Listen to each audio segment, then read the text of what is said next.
big.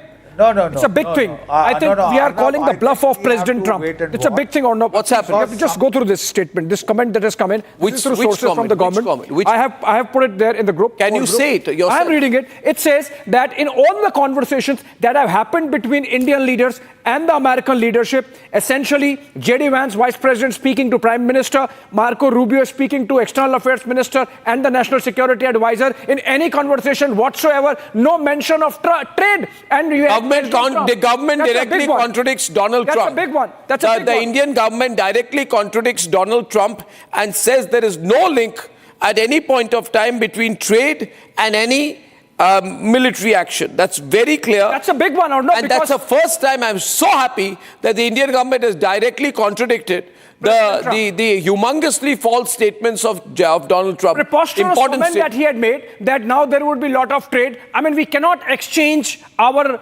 national security, for trade. I mean, our sovereignty. The manner in which we were attacked. And the Prime Minister said, I had personal pain at the manner in which Pahalgam terror attack happened, and we had to respond. And for President Trump to belittle it by saying that let's buy peace with trade, I think it was preposterous statement. It was irresponsible statement. It was something which I think crossed a certain line, and that's why this statement coming. But this is a Prime huge Minister statement. Keeping silent absolutely on any role for Americans, and now this statement coming. The Indian government saying it's not going to remain quiet at these grandiose falsehoods of Donald Trump and directly contradicting Donald Trump. It's very, very important that that's happened. Saurabh?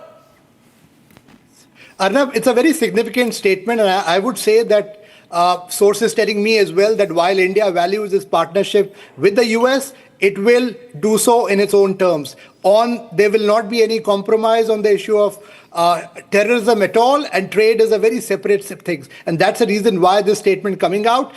Prime Minister had a long chat with J.D. Vance where obviously India's concerns were clearly expressed, and the US understood that. The Indian sources telling me they don't know in what context President Trump spoke about trade, but India is very clear that trade is out of the scope. It is very clear that the talks will be held bilaterally between India and Pakistan, if at all, on the issues of terrorism and Pakistan-occupied Kashmir. That's it. That's the end of the story. This is a clear message coming out from India as well. Also setting out clear expectation that we abide by the rule-based orders, but on bilateral issues, India will take its own position. India values its relationship with the US, but those exist. But the news story of the moment